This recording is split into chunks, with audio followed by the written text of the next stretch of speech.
Hello, everyone, and welcome to an emergency episode of the Engaged Family Gaming Podcast. We have never, to my knowledge, in the 7 years that I've been doing Engaged Family Gaming and the 5 years that we've been doing the Engaged Family Gaming Podcast, we have never been so moved to create a podcast this quickly. Normally, we recognize that parents are busy, and you don't necessarily care to hear things and our commentary from the minute. We let the IGNs, the GameSpots, etc., take care of that.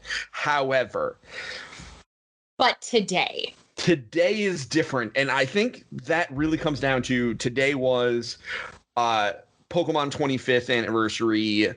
Their Pokemon Presents live stream. It came out at 10 a.m. Eastern. It's 11:15 Eastern here, and we are losing our minds. We are shook. Is the right word, right? Shook is the word. My kids don't even know yet. Like, I'm recording this, and like there are no kids to see this. Yesterday, my kids are all at school. Yeah, Evan asked yesterday if he could do school remote, so he could watch that, and I was like, bro, I can't. That's a line that I don't feel comfortable crossing yet. And I'm kind of glad because it would have been so loud in my house. You wouldn't have been able to think. Yeah, if anyone, and Evan would have need to have been on this podcast with us. He would have. He probably will. We probably will have to do some kind of addendum or have him on next week. I don't know. We're gonna have to figure this out. So, I'm down. It started with an amazing montage of the history of Pokemon. And I encourage everybody to go find that. I'm going to post that across all our socials over the next couple of days because it was super cool. Not going to talk about it a lot. It's but that was a really cool, well put together montage. As someone who's learning to edit video, I was astonished by how great that was. Although admittedly, they got the money to pay people. They told us about Pokemon Snap. Pokemon Snap's going to be wonderful. We'll play that in April.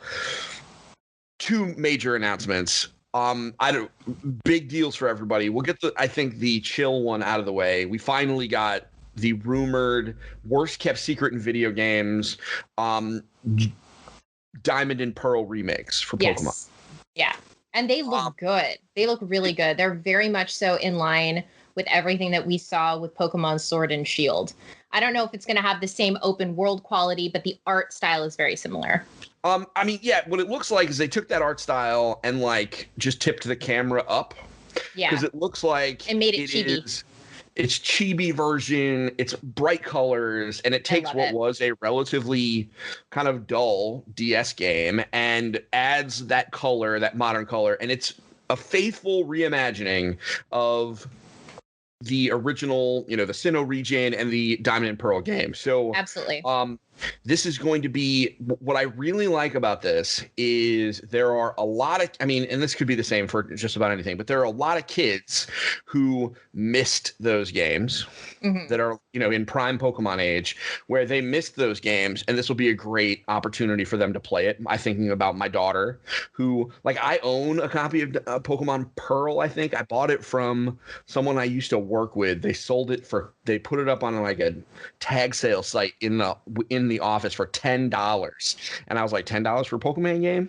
Done. Give me them Pokemans. So I'm imagining this is going to be a great opportunity for Megan to play a kind of traditional Pokemon game. Because even Pokemon Sword and Shield are, they're traditional, but they've got some new stuff. This is going to be an opportunity for her to go back. Man, they do look absolutely pretty. They look so beautiful. I was shouting. I was sitting on the couch and I was like, well, that's what we were waiting for. We were waiting for the worst kept secret in the industry right now, which was to announce the remasters for Diamond and Pearl. And I was shouting there. I was sitting there and I was shouting at Mike and I was like, I missed out on this when it first came out. I had a DS and everything and I totally missed out on it because I thought I was too old for Pokemon. Listen, never too old for Pokemon. And this is the thing, right? Think about it this way, because that's the other group of people. You just hit that group of people because people, Pokemon is 25 now. This is a mature franchise. And I don't mean mature like rated M. I mean, this is a franchise that has been around.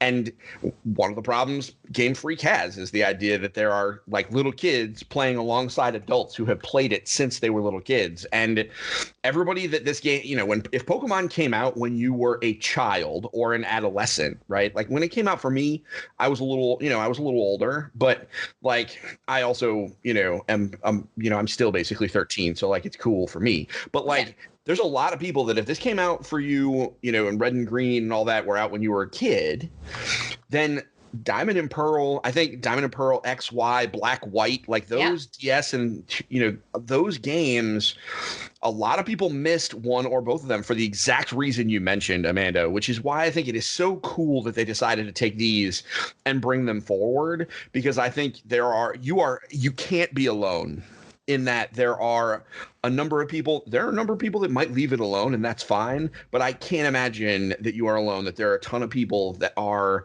wanting to kind of re-engage with this kind of nostalgia for the beginning of Pokemon. And I can't wait to see people's reactions. I think this looks cool. I will certainly be playing it. Lord knows I'm in for 2 copies of this game, just like it was before. So it's Brilliant Diamond, Shining Pearl. Admittedly, that was always my question is, fine, they're going to remake Diamond and Pearl. What are they going to call them?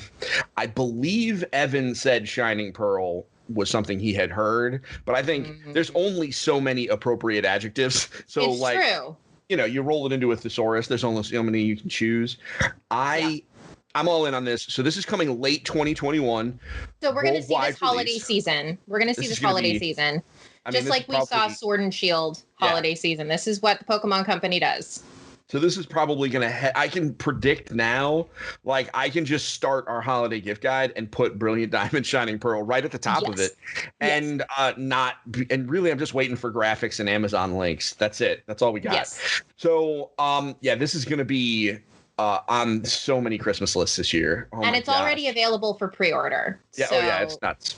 Yeah, and we 100% got our pre-orders in. Yeah, we did. Man. Yeah, you know what? I'm waiting now because Target has been doing a lot of like weird physical stuff. They have where if you pre-order for them, like I forget which game it was, but there was like a notebook that you could get. It was Paper Mario. There was like a little journal you could get. So I ended up not doing it with them. I ended up going through somewhere else. But like for these, like if there's a plushie or something silly, I might end up doing that because some of these retailers are exploring. With that said, you guys are pre-order masters. You can cancel pre-orders and get them reset in world record pace.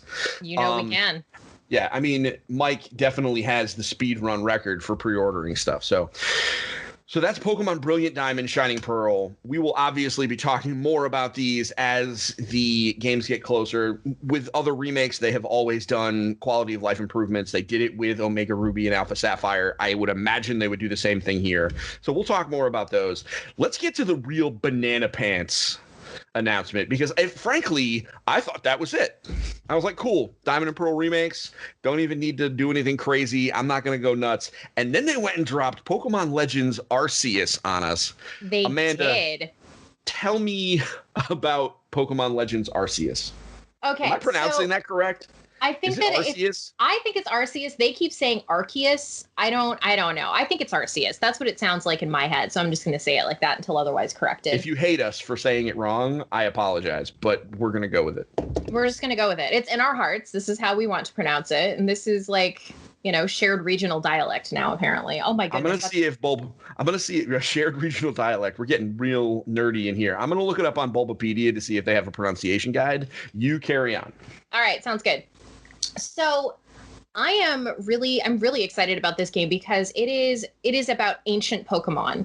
So this is Pokemon from a bygone era, before Pokemon trainers and before Pokemon battles and before arenas and championships and everything like that, before the modernization that we have played through in so many Pokemon games. We're going all the way back, and we're building the very first Pokedex ever in Pokemon Legends Arceus. So the story follows a trainer that came from this small village that is trying to learn about this harsh and unforgiving land. And it is like, I can't stop thinking about this in terms of I don't know. Like I'm just so excited about it. So anyway, it appears that it is still very much so a Pokemon game. There's still the turn-based battle system. You still use Pokeballs to capture your Pokemon, but you can throw Pokeballs and capture Pokemon by sneaking up on them now. At least that's what it appeared like in the trailer, in the gameplay trailer. But the thing to keep in mind for Pokemon Legends Arceus is this is an open world game. Much in the same way that we started to see the world open up in the Galar, it was the Galar region, right? For Sword and Shield. Just like we started to see things open up a little bit more in Pokemon Sword and Shield, we're really seeing it open up for Pokemon Legends in the Sinnoh region. So this is really cool. We're getting Diamond and Pearl, which is Sinnoh region, and we're getting Legends, which is also in the Sinnoh region, but that's coming in 2022. All we've seen so far is very early gameplay and a very, very early look at the game. But I am such a hype monster about this. I squeaked. What did you find out about the legendary Pokemon? So it doesn't have a pronunciation guide, which is really weird because you think that they would have a segment in there. I will say the Bulbapedia entry for that Pokemon. Is it just yelling? It's already updated to include that it is the mascot Pokemon for Pokemon Legends. So the Arceus is God in the Pokemon universe. Interesting. I actually didn't know that. Arceus is the progenitor of all Pokemon. So created Pokemon, arguably created the whole thing. I saw a meme earlier on that had the boy and the girl from the trailer, and they're in it's the meme format where it's the guy that's in the convertible and it says "Get in, loser, we're blank," and it's "Get in, loser, we're fighting God," because that's basically who Arceus is. So we don't know how that plays in, but since this seems to be like an origin story for not Pokemon themselves, although I guess that could be considering you're dealing with Arceus. Like it, yeah. But this is an origin story for modern Pokemon, right? Like you have Pokeballs, but you don't have a lot of the other stuff, right? Like you don't have a detailed Pokédex that's like a robot that talks to you. This is going back to, kind of, it really did look like, aesthetically, it looked like a cross of like Wild West America versus feudal Japan. Like those two things kind of mashed together. And, there are still Pokeballs because of course there are. There's always Pokeballs. Pokeballs are ancient technology. But you're not driving cars and golf carts and bicycles on paved roads. Nope. This is the wild. And so what's interesting is within the last, I'd say, half hour, 45 minutes since all this dropped, I have gone from, and the internet broke. So I went from immediately being like, wow, open world, this is the Breath of the Wild version of Pokemon. And then I was like, it's an open world game. So we can't just immediately be like, oh, let's open world. So that means it's Breath of the Wild. And so now I'm just going all the way back to it because I watched the trailer again. And the reason that I felt Breath of the Wildy on it is that they did that stupid shot from the trailer. If you look back to the Breath of the Wild trailer, there is a shot of a camera flying over Link's shoulders out over to Hyrule Field. Yep. Just this they did the exact shot in this. And they were clearly looking to evoke that. They were clearly looking to evoke the whole Breath of the Wild feel. They did it on purpose. And so now I'm all back in on this. And the reason I'm going to do that is I'm going to give them the opportunity to go completely crazy. We're in a post Breath of the Wild world. So they certainly played that game, and they're going to learn. And I would hope that they learn at least something from it. I absolutely love the idea. Is garbage. Yeah, we're not fighting about that today. Today is Darn it. all about. Okay. All right. All right. If you want to pick that fight, we'll have a 2-hour-long episode where I give you a treatise on why the weapon durability was actually necessary for that game, and if the weapons didn't break, that game would have been way more boring. But anyway, we'll talk about that later. I actually got Anthony Giannignello, your boy, to step down. I saw. Yeah, we're not talking about this. No, we're not. Anyway, we're not talking about it. We're not doing this. Anyway, back to this. I'm all in. I'm giving them the opportunity to make all these crazy changes. And frankly, even if they don't make it to crazy Breath of the Wild physics and bananas, taking the formulaic Pokemon Route 1 to Route 2 to Route 3, there's a Pokemon Center. I mean, by the way, there's no Pokemon Centers in this game. There aren't. No, there's nothing. So there's a professor. There's a professor. Taking it back to the roots, I think, is super awesome. I think giving us the origins for a lot of this neat technology is going to be very cool. This is an opportunity. Like we've lived so long in a world where everybody knows what Pokemon are. This really gives us an opportunity to play in a world where nobody does, or they're still mysterious and scary, because they should be in some case. So like, I can't wait for this. I think, people have been asking for like a mature take on Pokemon. I think this is a way to do it, because they're pocket monsters now. Like they're monsters as opposed to our friends. Mm-hmm. And I think that is going to be very interesting. These are, so yeah, this is going to be very cool.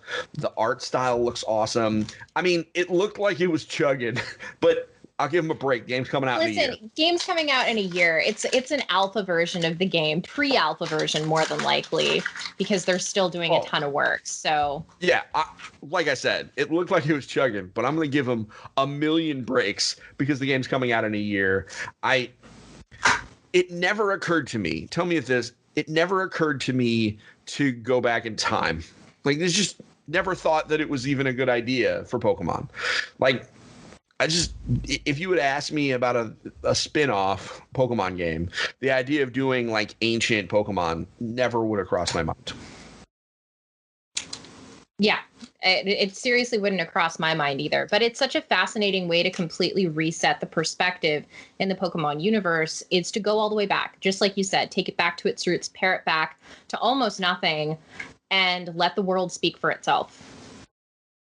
Yeah, it is. So we do have some other details. Rough. The starter Pokemon are like a mix-up from a bunch of different generations. So it's Cyndaquil, Rowlet, and is it Oshawott?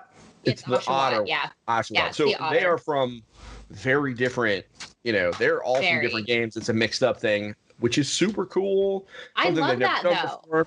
Yeah. I think that's really interesting to me, because like they're pulling from obviously existing source material, but they're putting a brand new spin on it because they can, because this is in the way before